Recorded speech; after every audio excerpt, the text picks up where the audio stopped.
Gotcha. I hated it. We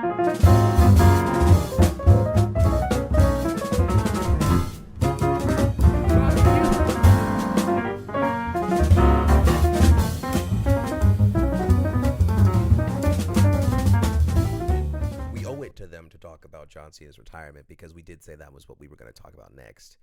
Okay. And then we can kind of lead into how the year has progressed so far. Gotcha. I hated it.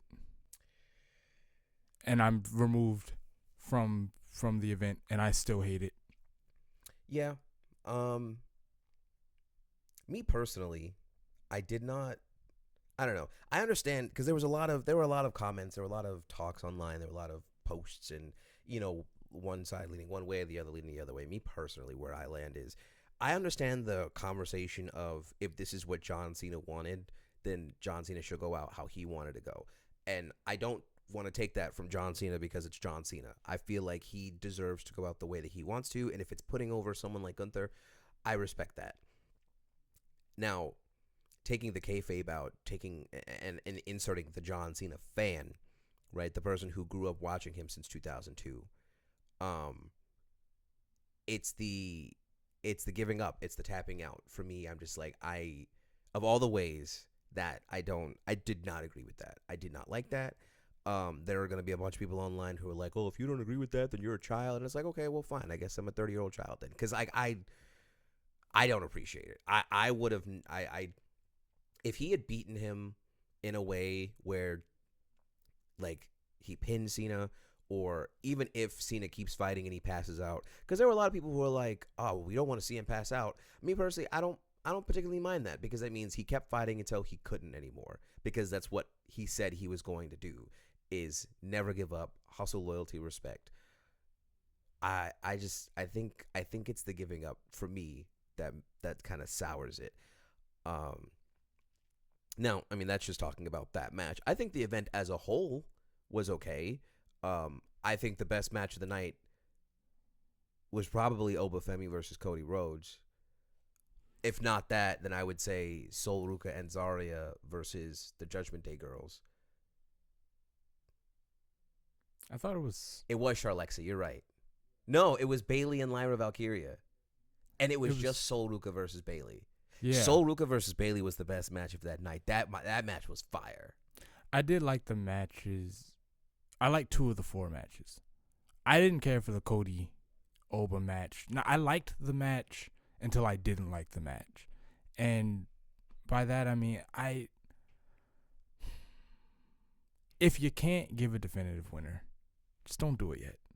That's how I feel on these event shows. Like, that's a Monday night move, a Friday night move. Okay, sure. But if you, I don't know. To me, I think it just would have.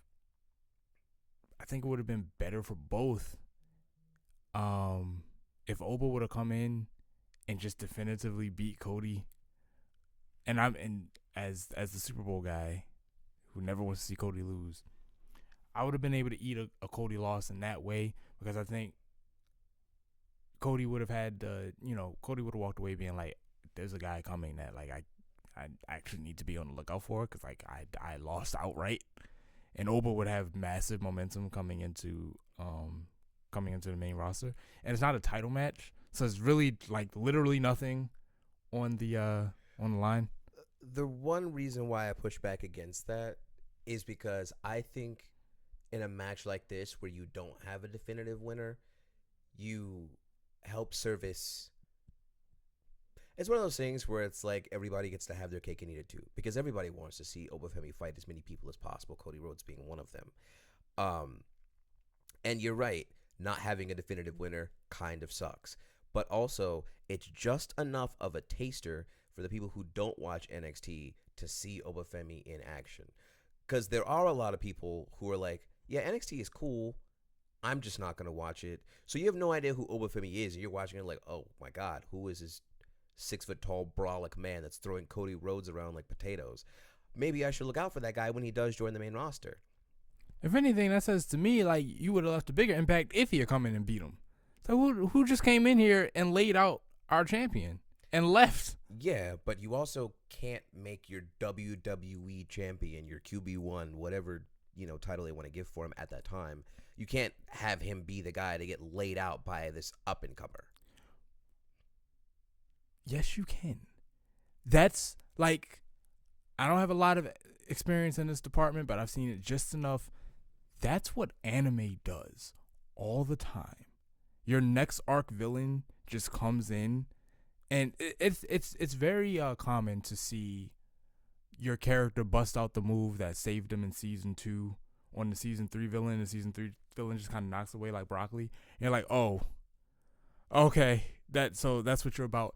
Rarely do they show up and they go, hi, I'm kind of somewhat challenging, because that's not the impression you want to leave.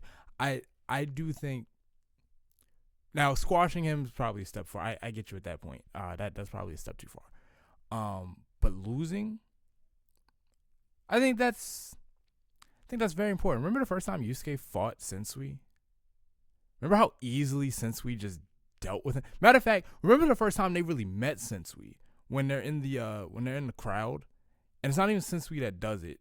Murado is he's using his mind reading powers. He sees him coming, and he points him out to the guys. Sensui turns and looks, and then Sniper, even though they don't know it's Sniper at the time, from off screen just snipes dude in the forehead, and then Sensui says in his internal monologue, "We'll consider that an introduction." He just walks away. It's like, oh, okay, cool. Like, it sometimes the hero gotta look weak, or the best guy gotta look weaker. I'll say that, weaker,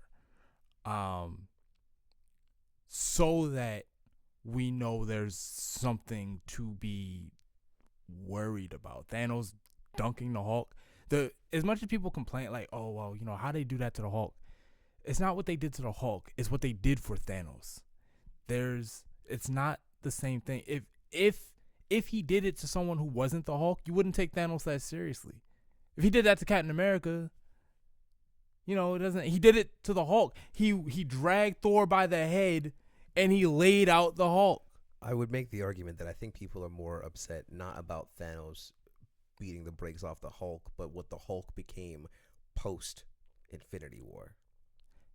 That's true too. I won't say that's not true, but there's also a lot of discourse about how that fight went down. Like, people love to say like, oh, 08 Hulk would have beat him, and I hate that. You know what? We're not gonna get into that, because I'm not gonna hold you. I actually just saw an edit about that last night, and I think I agree though. And this is just me basing it off of movies, no comic book knowledge, no TV shows or anything like that.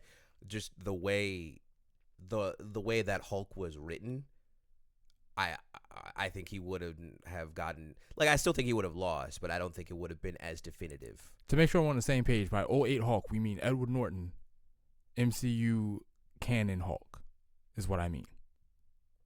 Not Ang Lee Hulk. I guess they are the same person, so I guess that's not really a fair argument anymore. Even though it's a different actor, that is still the same Hulk.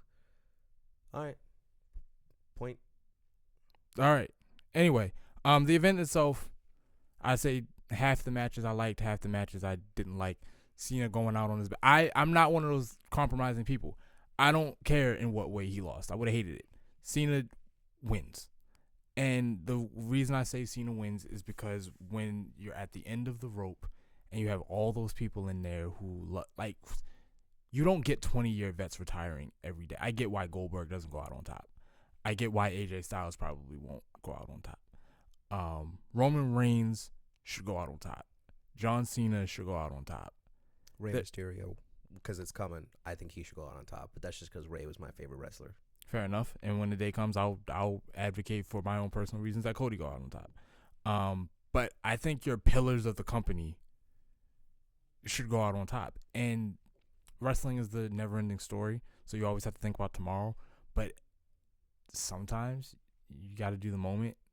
And I just don't think at the end of the retirement tour, a jeering crowd that's just apoplectic and just ridiculously angry, is that really the vibe? Like, that was the goal. Like, I mean, like, I know he had to know that was going to piss off the fans. That's really how you wanted to leave them? And I know that the company man is thinking about what it does for Gunther. And I accept the rationale. I don't accept the emotions that you put this is the last Make-A-Wish chance. This is the last little child gets to see his boy. Cena wins in those circumstances. You know what I mean? Like this is the WWE superhero. He's there hasn't the only other guy like him for real is Hogan.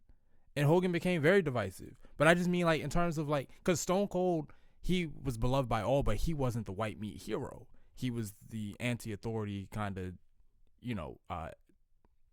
anti-hero that we just happen to like. Well, y'all liked.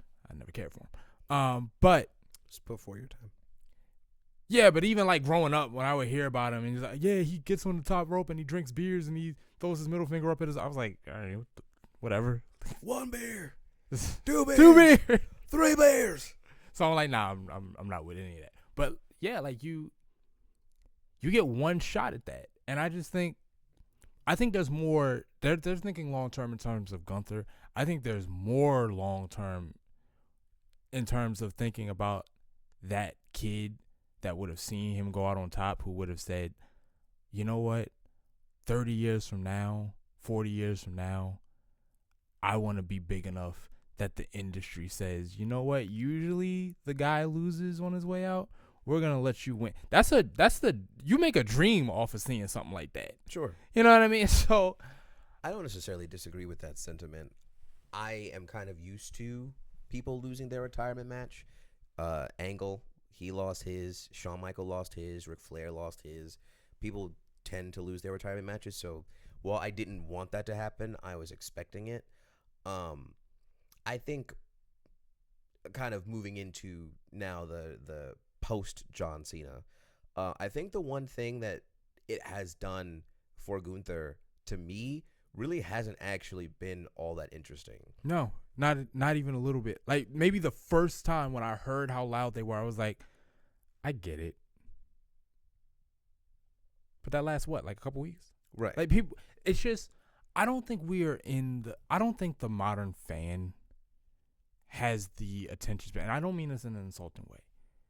We are just not in it long enough for that chess move.